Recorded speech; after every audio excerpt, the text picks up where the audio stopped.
My sister pushed me down the stairs at her party, saying it was a harmless prank, which landed me in the hospital.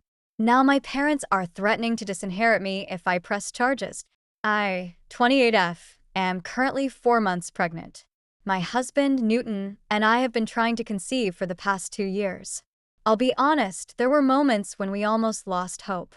The wait felt endless, but then, almost when we least expected it, we found out I was pregnant. This pregnancy means the world to us, especially because we've had to overcome so many obstacles along the way. We are absolutely overjoyed that we're finally going to welcome our first child into the world. Since I have suffered miscarriages before, Newton and I decided that this time we wanted to be extra cautious. For the sake of our emotional well-being, we had chosen to keep the pregnancy a secret until we were absolutely certain that everything was progressing smoothly.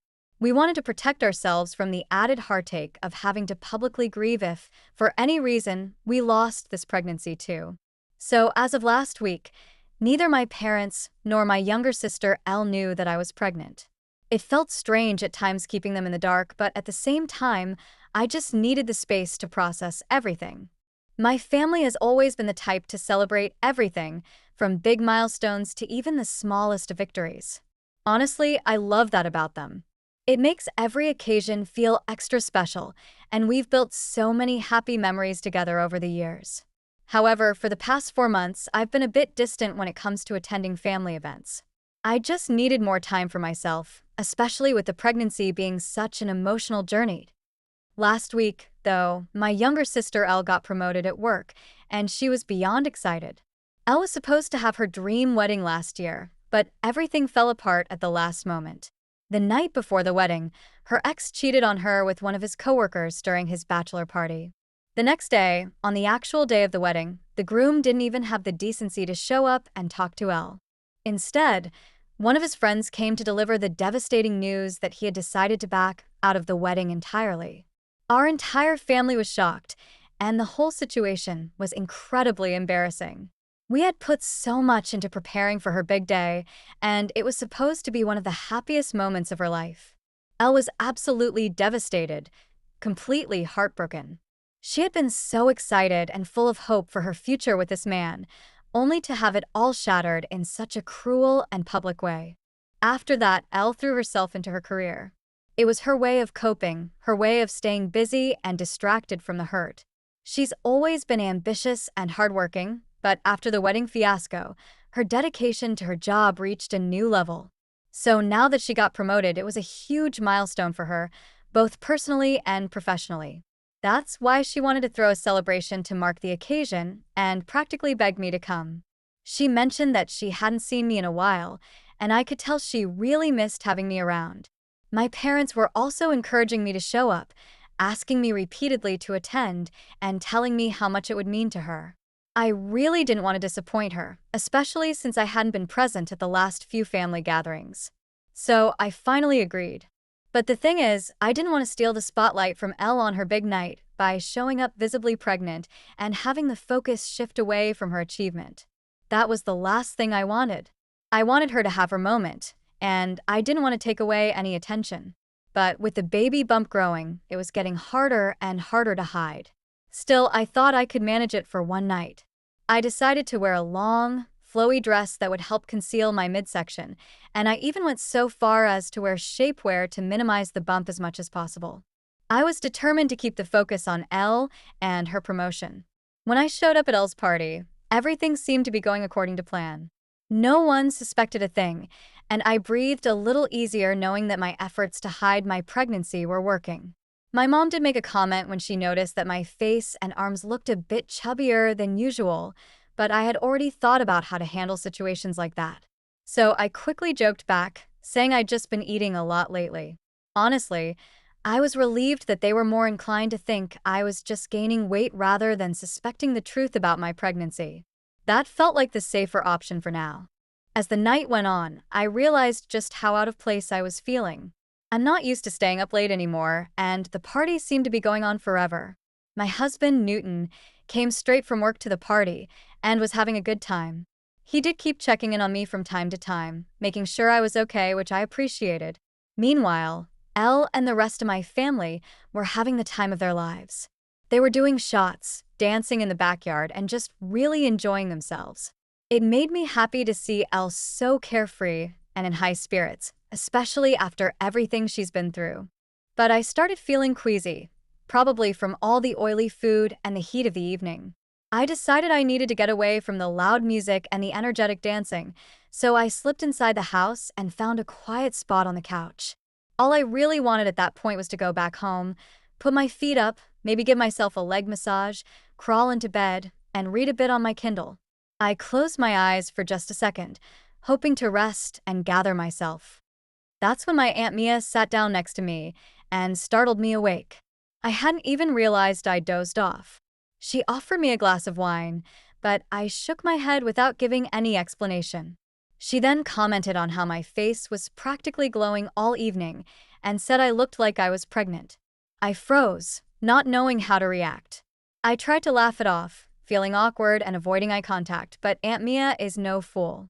Her eyes widened in realization, and before I knew it, she asked me outright, "Are you really pregnant?" I panicked inside, but tried to play it cool. I shook my head, hoping to distract her, but Aunt Mia placed her hands on my stomach, her eyes lighting up with absolute certainty. She exclaimed, "Oh my God, sweetheart, you are pregnant." She laughed and pulled me into a hug. I panicked a bit and whispered, almost pleading, asking her not to say anything to anyone yet since I didn't think it was the right moment to announce it. But Aunt Mia brushed off my concerns. She insisted that the family deserved to know such happy news and said everyone had been waiting so long for this moment, eagerly hoping for me to get pregnant. I pointed out to her that this was Elle's night, but Aunt Mia cradled my face in her hands, smiled at me, and reassured me that this was a family night since everyone had gathered together. She told me it was the perfect time to share and asked me not to overthink it. Before I could stop her, Aunt Mia got up and walked outside where everyone was still dancing and celebrating. My heart dropped as I watched her. Aunt Mia, with all the enthusiasm in the world, gathered everyone's attention. She told them she had some big news to share and then, without missing a beat, pointed directly at me and announced to everyone that I was pregnant. For a brief moment, there was silence as everyone took in what Aunt Mia had just said. Then the entire party erupted. My family rushed toward me, surrounding me in a wave of hugs, cheers, and congratulations. They were all overjoyed, hugging me tightly with tears in their eyes, expressing how happy they were for me and Newton. They had all known about my previous miscarriages, so they were understandably ecstatic about this news. My mom and dad were crying, overcome with emotion. People were hugging Newton too, congratulating him, and celebrating this new chapter in our lives. This certainly wasn't how I wanted to announce my pregnancy. I had envisioned a more intimate, personal moment, something quiet and special where I could tell my family when I felt ready. Instead, I had been thrust into the spotlight at a party that was supposed to be all about Elle. That's when I noticed her standing off to the side, trying her best to smile, but clearly feeling out of place. She wasn't joining in the celebration and was avoiding eye contact with me. I felt a wave of guilt wash over me, knowing that I had tried so hard to avoid exactly this kind of situation. The rest of the night was filled with overwhelming advice from family and friends about being a first-time parent. Everyone seemed eager to share their tips and experiences. Elle, meanwhile, kept glaring at me from across the room, as if all this was somehow my fault. Her reaction made me feel even more uncomfortable and guilty. At one point, I felt the urgent need to use the bathroom. I got up and headed toward the guest washroom, but it was full. With my bladder feeling like it was about to burst, I decided to go upstairs to use the main bedroom's washroom instead. After I relieved myself, I emerged from the bathroom and found Elle standing outside, waiting for me. She seemed drunk. I smiled awkwardly, feeling the tension between us, and tried to offer another apology. Elle didn't seem to soften at all. Instead, she just rolled her eyes and asked, "Are you really pregnant?" Her tone was almost dismissive, and there was an edge of skepticism in her voice. I looked at her, holding my stomach instinctively, and responded, "Of course I am. Why would I lie about it?" Elle continued, saying how this was all really suspicious since I hadn't even revealed the pregnancy to my mom, who I usually talked with every day. Her persistent questioning was starting to really irritate me. I tried to explain my reasons once again, hoping she'd understand that it had been my choice to keep it a secret. Then Elle, in a tone that cut deeply, said, "Maybe this pregnancy will also end in a miscarriage, just like your previous ones." I was stunned by her insensitivity. How could she say something so vile about my child? I yelled at her, my voice trembling with a mix of hurt and anger. "How dare you say something like that? I've apologized to you several times tonight, but what you said was out of line." My voice echoed with frustration. Elle shot back, expressing her bitterness about me stealing her spotlight, especially after everything she had been through last year. I tried to remind her that I had been there for her through her heartbreak, spending countless nights at her place, helping her heal after her groom abandoned her. I told her I would never intentionally overshadow her and that if she was angry about how things turned out, she should direct her frustration at Aunt Mia, who had outed me without my consent. Elle, however, continued to blame me. Feeling utterly drained and fed up with the argument, I decided it was best to walk away and go back downstairs. I needed some space and time to process everything, hoping that Elle would calm down and we could address things later. Elle was following me close behind as she kept repeating how I was being selfish and how I should have just let her have one night to herself. I ignored her, but as I reached the stairway to go downstairs, I suddenly felt a forceful push from behind. My eyes widened in shock as I stumbled, struggling to regain my balance. I managed to grab the railing, trying to stop myself from falling, but the momentum and my own weight caused my knees to buckle. I lost my footing and ended up falling headfirst down the stairs. In a split second, my instincts took over and I used my hands to protect my stomach, trying to shield my baby from the impact. My body slammed down the stairs, and the full weight of my fall pressed down on my wrists. The pain was immediate and overwhelming. I cried out in agony as I lay there, crumpled on the stairs. The world around me seemed to blur. The pain in my wrists was excruciating, but my primary concern was for the baby and whether the fall had caused any harm. The commotion of my fall and my cries for help quickly drew the attention of the rest of the family. They rushed over in a panic, their faces filled with concern and alarm. The room became chaotic as everyone tried to make sense of what had just happened. My husband, Newton, immediately picked me up and brought me down the stairs. I was in so much pain and kept repeating that Elle had pushed me down the stairs. Everyone looked shocked. All eyes turned to Elle, who was standing behind me, looking guilty and silent. Newton screamed at her, confronting her about how she could push a pregnant woman down the stairs. My mother, visibly distressed, rushed up to Elle, shaking her shoulders and demanding to know if she had really pushed me. Elle, her face flushed and tearful, whimpered and nodded in confirmation. The realization hit my mother hard.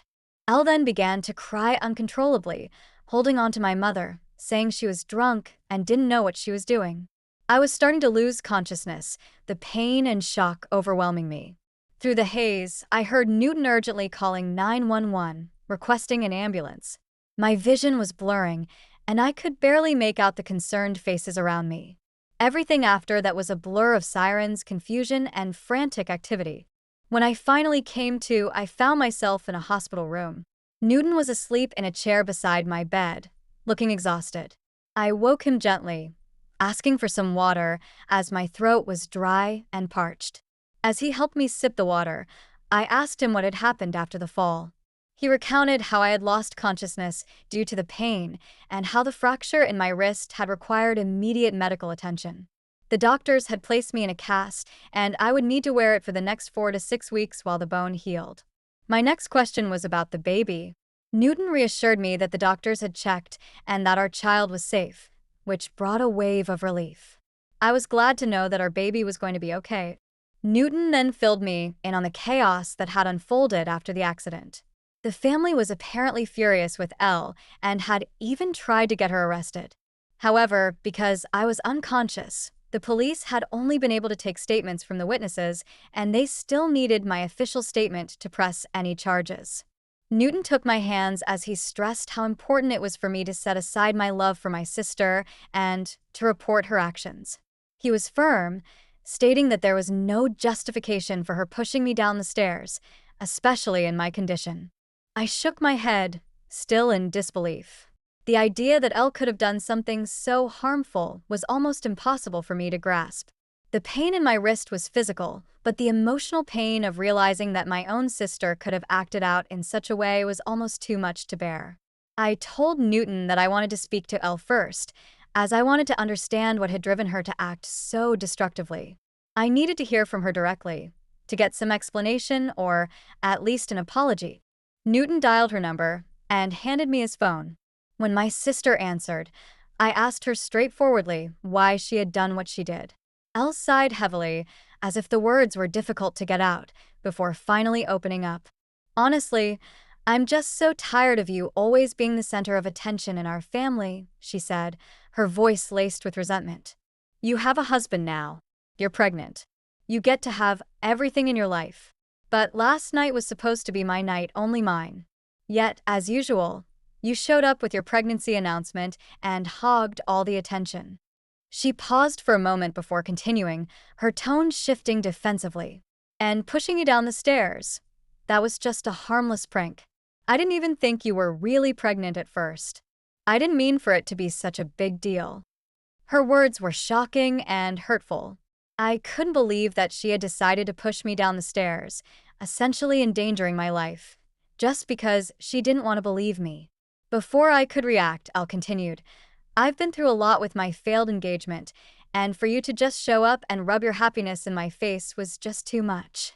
Next time, I'm sure you'll think twice before trying to overshadow me again.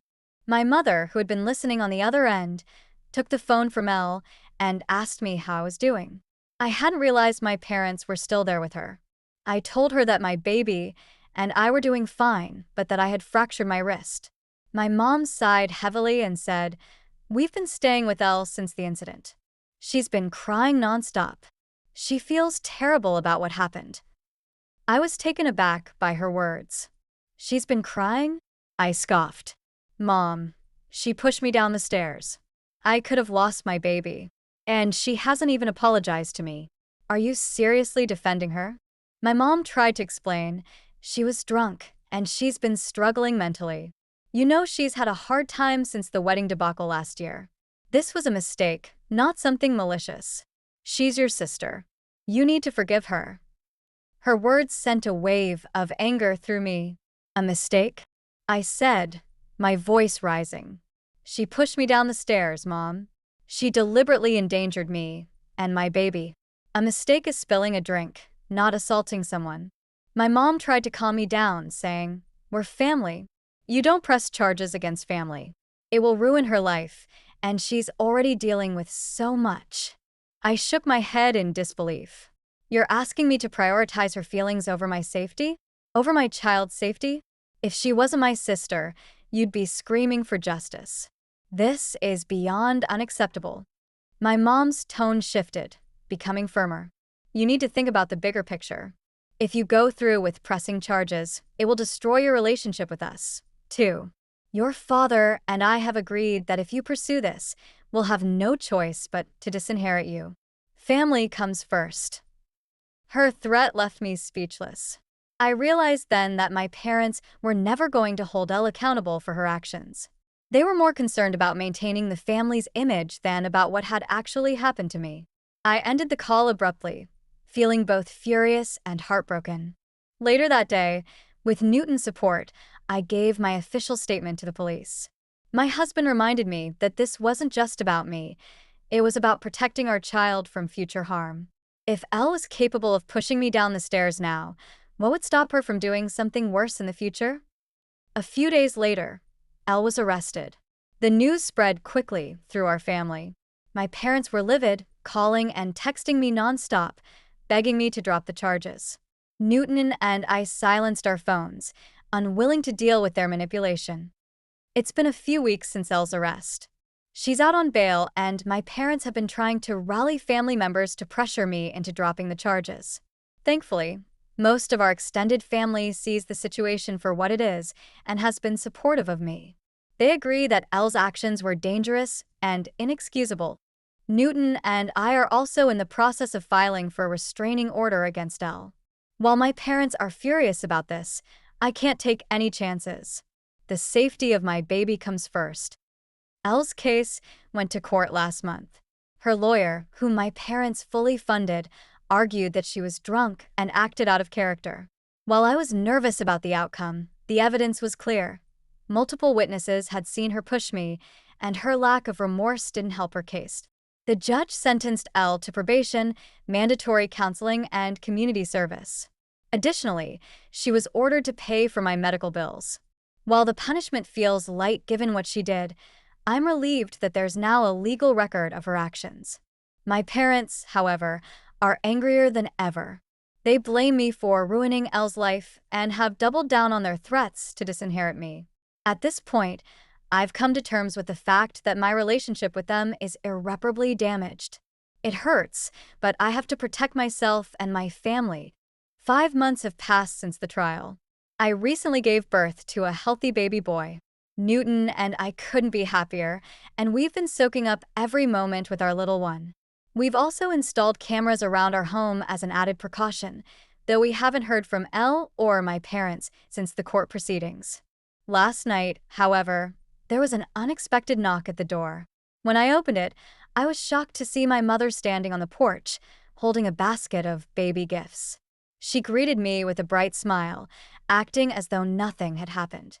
"What are you doing here?" I asked, keeping my tone calm but firm. Newton appeared behind me, his presence reassuring. My mother's smile faltered slightly. "I heard from relatives that you had the baby. We just wanted to come see our grandchild," she said, her tone almost pleading. She added that my dad was on his way with more gifts and some wine, so we could celebrate together. I stared at her in disbelief. After months of silence and threats, she thought she could just show up unannounced and everything would be fine? I reminded her that we hadn't spoken since the trial and that her support of Elle over me had made it clear where her priorities laid. Newton spoke up then, his voice cold and firm. "You forfeited your right to be grandparents when you chose not to be good parents. You defended Elle after what she did and threatened my wife instead of supporting her. You have no place in our lives." My mother's expression turned defensive. She argued that Elle was struggling with mental health issues and had been diagnosed with depression, which explained her actions. She insisted that we needed to forgive and move forward as a family. But Newton wasn't having it. "This isn't about forgiveness," he said. "It's about safety. You expect us to trust someone who endangered my wife and child? That's not going to happen." I asked my mother to leave, making it clear that we were done with this conversation. As she protested, my father arrived, holding a large teddy bear and a basket of gifts. He immediately started insisting that they had every right to see their grandchild. Newton stepped in again, threatening to call the police if they didn't leave. He refused to accept their gifts, stating that we wanted nothing from them. After a tense standoff, my parents finally left, though not without more protests and guilt-tripping. I've come to terms with the fact that my relationship with my parents is over. Newton and I are focused on raising our son in a safe and loving environment, free from the toxicity of the past. While it's painful to cut ties with family, I know it's the right decision for my own well-being and for my child's future. For now, I'm at peace.